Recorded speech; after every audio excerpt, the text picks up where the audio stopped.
अस्सलाम वालेकुम। मेरा नाम एफाज काशिफ है।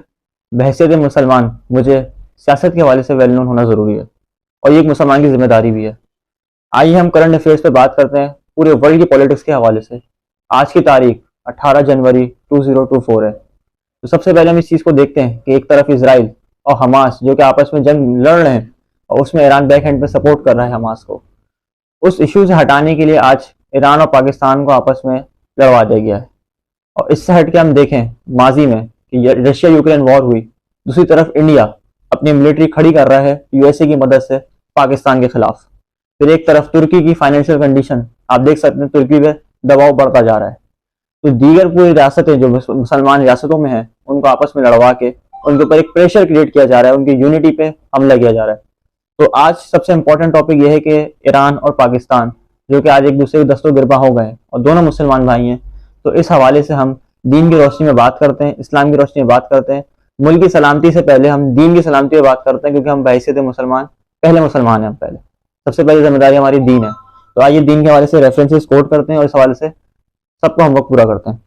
सबसे पहले अल्लाह पाक ने सूरह निसा में फरमाया, आयत नंबर 93, कि जो कोई मुसलमान किसी मुसलमान को जानबूझकर कत्ल करेगा तो उसका बदला जहन्नुम की मुद्दतों में से, और अल्लाह इस पर गजब किया, इस पर लानत की और इसके लिए तैयार रखा बड़ा अजाब। तो आप देख सकते हैं कि अल्लाह पाक ने सख्ती से फरमाया कि कोई मुसलमान किसी दूसरे मुसलमान पे नाहक कत्ल और कोई भी जुल्म नहीं कर सकता। इसी से रिलेटेड एक और आयत है जो कि ए ईमान वालों आपस में एक दूसरे के माल ना खाओ, मगर ये कोई कि कि सौदा तुम्हारी बाहमी रजामंदी का हो, और अपनी जाने कत्ल ना करो, बेशक अल्लाह तुम पर मेहरबान है। तो कुरान की रोशनी में हम इस चीज को नोटिस करते हैं कि मुसलमान आपस में एक दूसरे को ना तो कत्ल कर सकते हैं, ना एक दूसरे पे कोई भी किसी तरीके से जुल्म कर सकते हैं, ना एक दूसरे को कोई किसी भी जबान के एतबार से, हाथ के एतबार से नुकसान पहुंचा सकते हैं। कुरान पाक के बाद अब हम बात करते हैं अहादीस की रोशनी में, क्योंकि अहादीस की मेजर किताब सही बुखारी, वहां से हम रेफरेंसेस कोट करता हूं मैं। रेफरेंस नंबर है 7076, जिसमें आप सल्लल्लाहु ने फरमाया कि किसी मुसलमान को गाली देना फस्क है और उसको कत्ल करना कुफर है। इसी तरह सही बुखारी में और हदीस है, रेफरेंस नंबर है 7070, उसमें भी रसूलुल्लाह सल्लल्लाहु अलैहि वसल्लम ने फरमाया कि जिसने हम मुसलमानों पर हथियार उठाया वो हम में से नहीं है।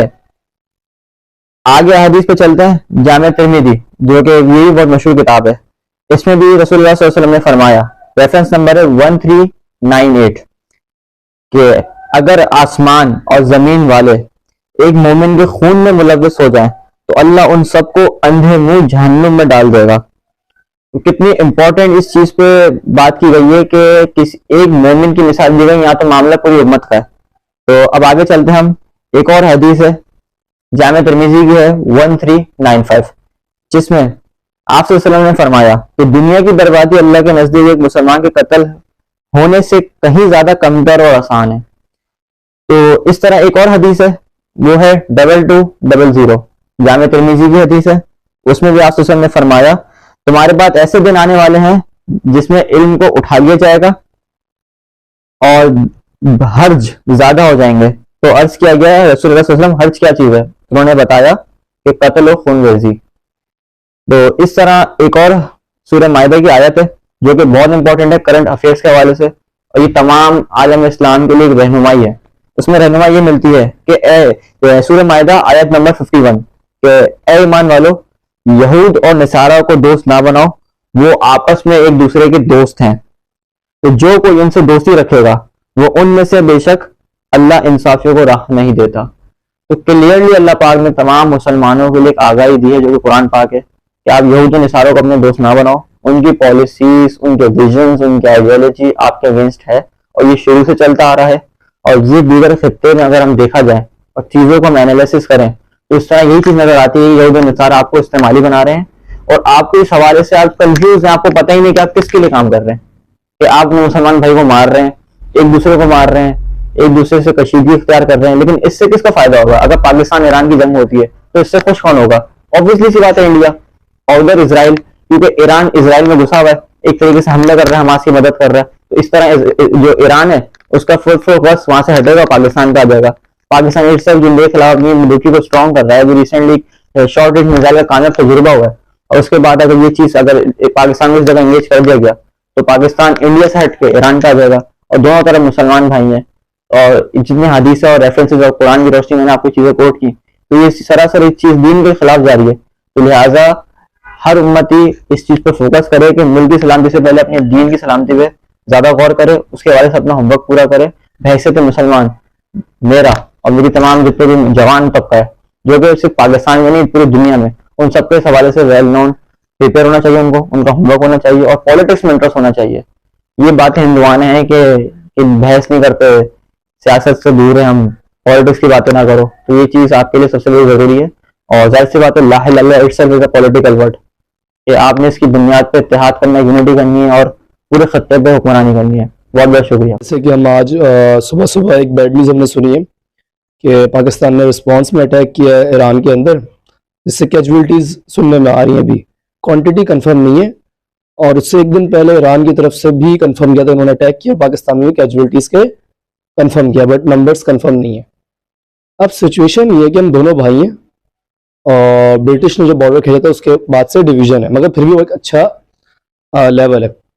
मगर अब सवाल ये है कि जो एक तरफ हमारे इंडिया अपने आप को इकोनॉमी के लिहाज से, मिलिट्री स्ट्रक्चर के लिहाज से डेवलप कर रहा है फुली अमेरिका सपोर्ट के बाद, और हम यहाँ सफ़र कर रहे हैं।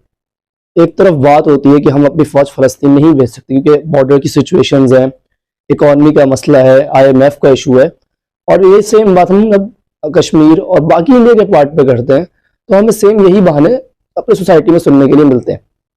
मगर आज जब हम देखते हैं कि हमें रिस्पॉन्स करना था, तो इसी इकोनॉमी के अंदर हमने ईरान को रिस्पॉन्स किया है, और अब बात पता नहीं कितनी आगे जाएगी।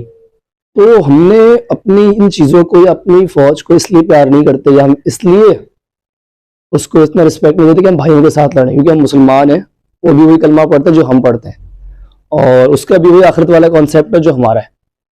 तो अब इशू ये है कि हम ये देखें इन सब में कि क्या हम दूसरी की टीम से तो नहीं खेल रहे, क्योंकि देखें हमने इंडिया इधर अगर चाइना के वो देख रहा है, तो हम और ईरान अगर मसरूफ हो जाएंगे तो इनको बाद में ट्रिगर कौन करेगा। तो हमें इससे ये देखना है कि हमें आपस में नहीं लड़ना, क्योंकि हम वैसे ही मुसलमान हैं, तो एक दूसरे का खून तो हम पे वैसे ही अंडरस्टूड हराम है, तो हमने दुश्मन की साइड से नहीं खेलना है।